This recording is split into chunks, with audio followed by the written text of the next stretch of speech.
the boundaries, and then maybe the police show up and help out or something. They hit you with their billy club. Otherwise, let them people do what they want. Conform, smack. Conform, smack.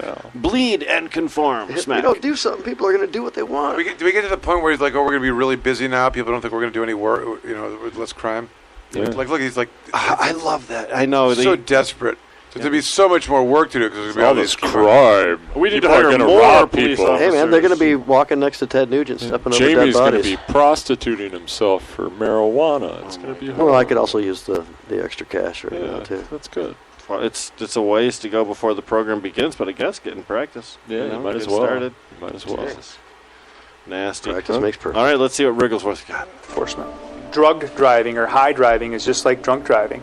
However, much more difficult for law enforcement to get the probable cause to make an arrest. It affects your Michael, go. I mean, if you don't have the evidence necessary to make a probable cause arrest, then you don't have probable cause. They might be driving perfectly, but they're high.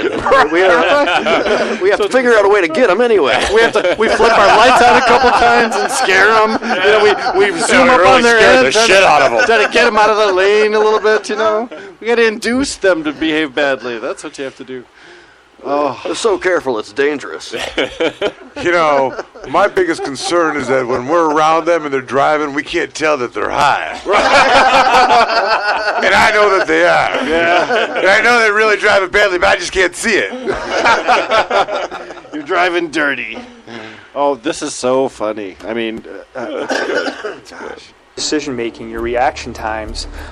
That's clearly why it's against the law, but very, very difficult for us as law enforcement to enforce that. Way more difficult than it is the drunk driving statute, because we have preliminary breath tests and some standardized field sobrieties that we can run people through for alcohol.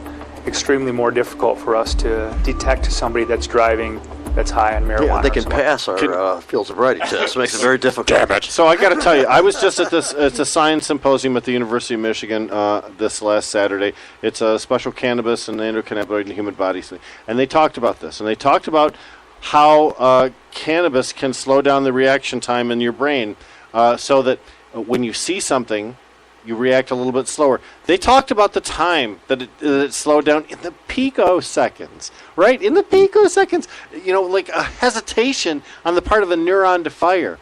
That's still reacting in plenty of time to be able to respond to real-world stimuli. Not able to be discerned. Yeah, and I react so fast that I have to consume a lot of cannabis just to have like normal speeds. Yeah. You're like an Avenger, but in reverse. Okay. That's good. That's not good. Other drug.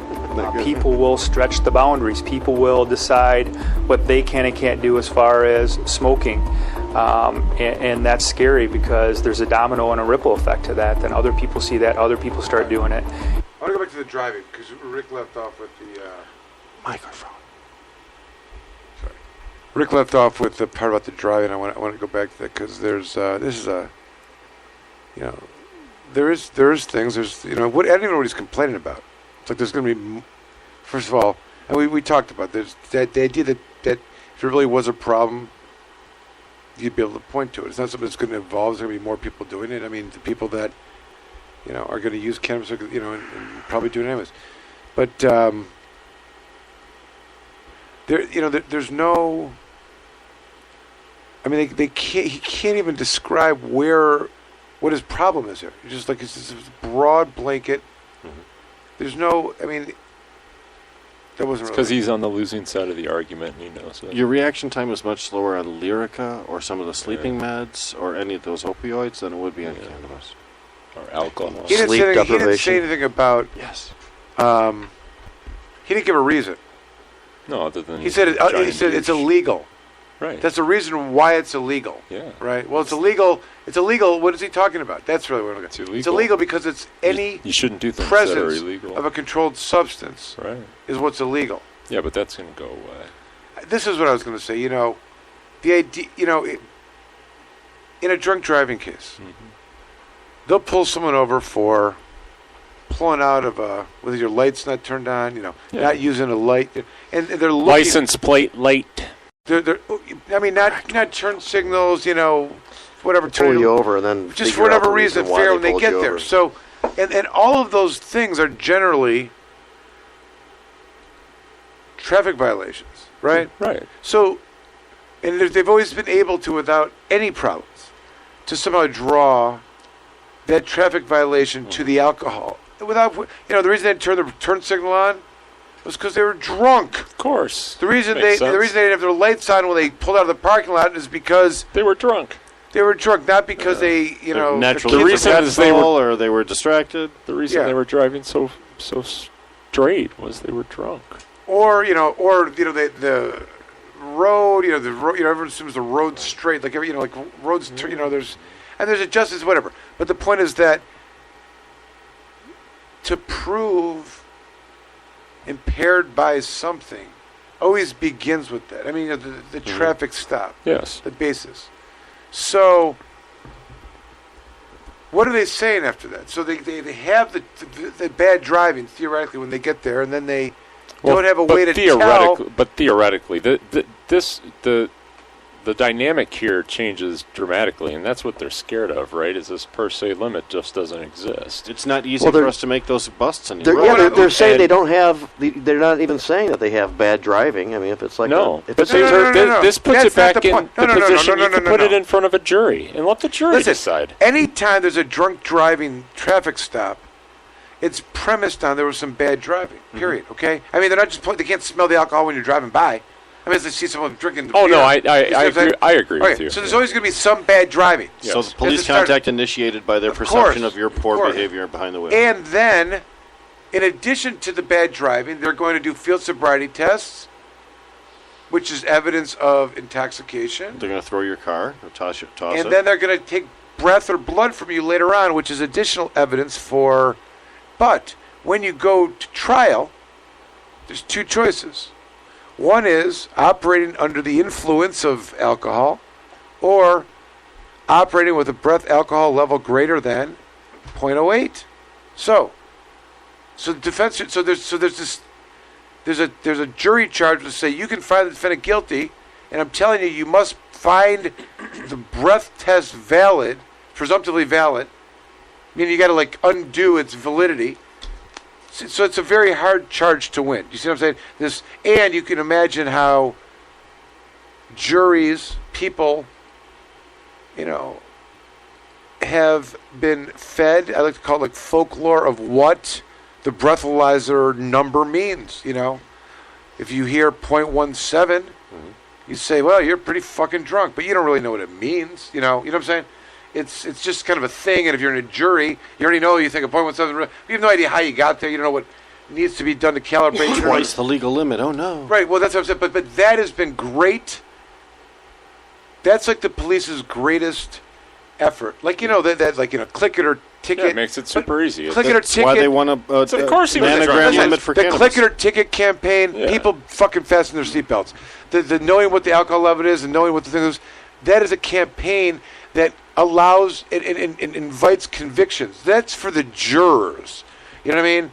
They tell me what the law is, but everyone else knows what it is. Mm-hmm. So when you get in a jury, you hear even if there's no bad driving. How many cases there's no bad driving? That didn't mean. But Yeah, then it they doesn't got matter. the breathalyzer.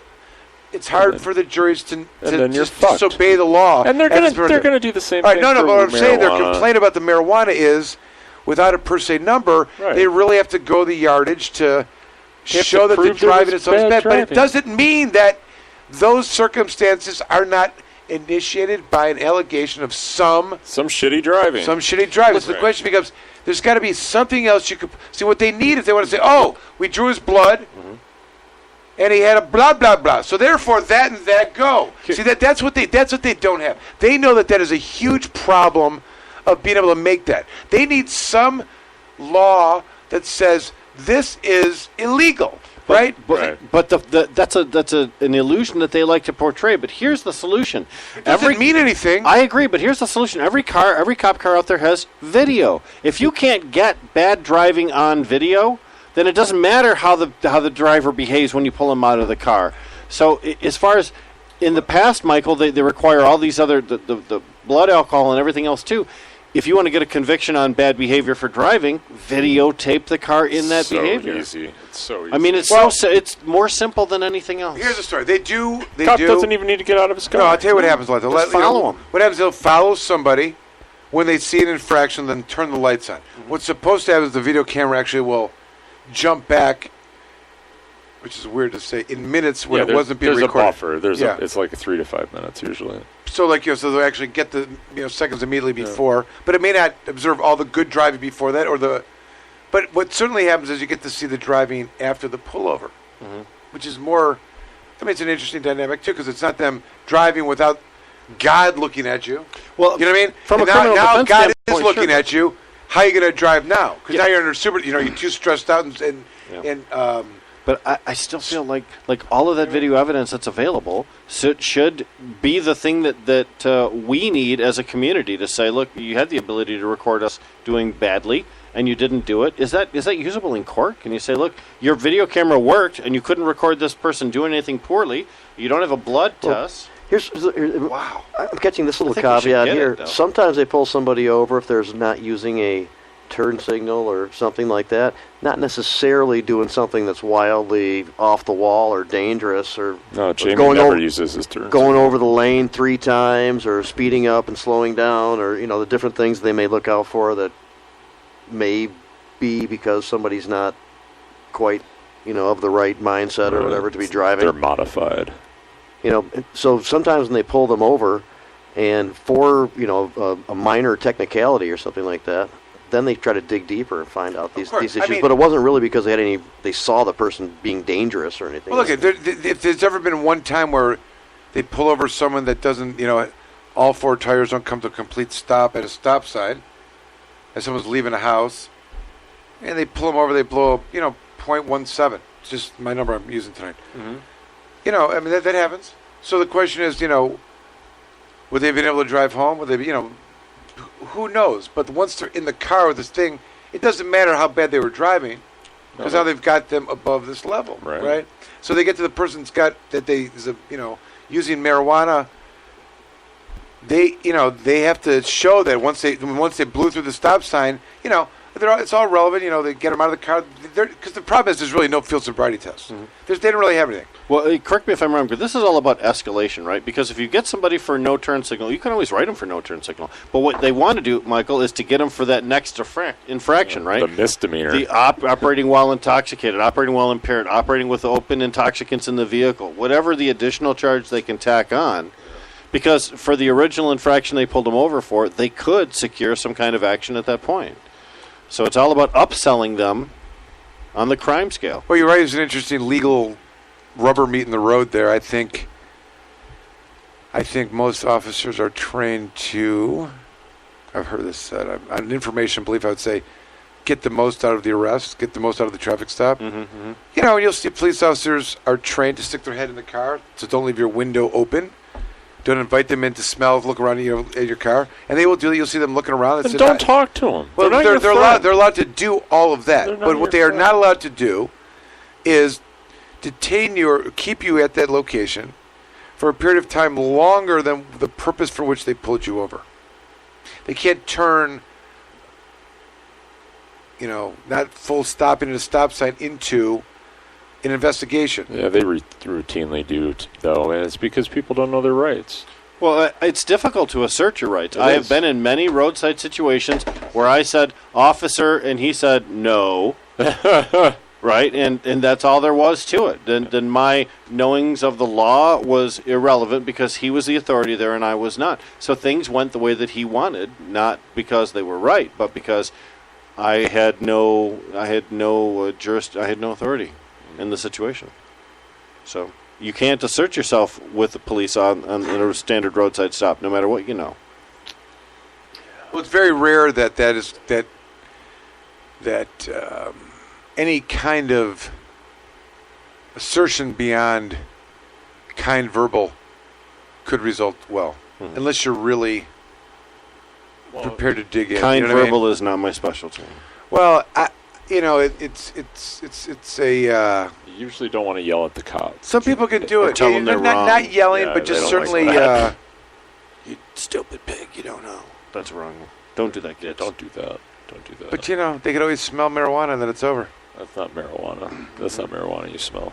Hey, so what about the DREs who are trained to detect marijuana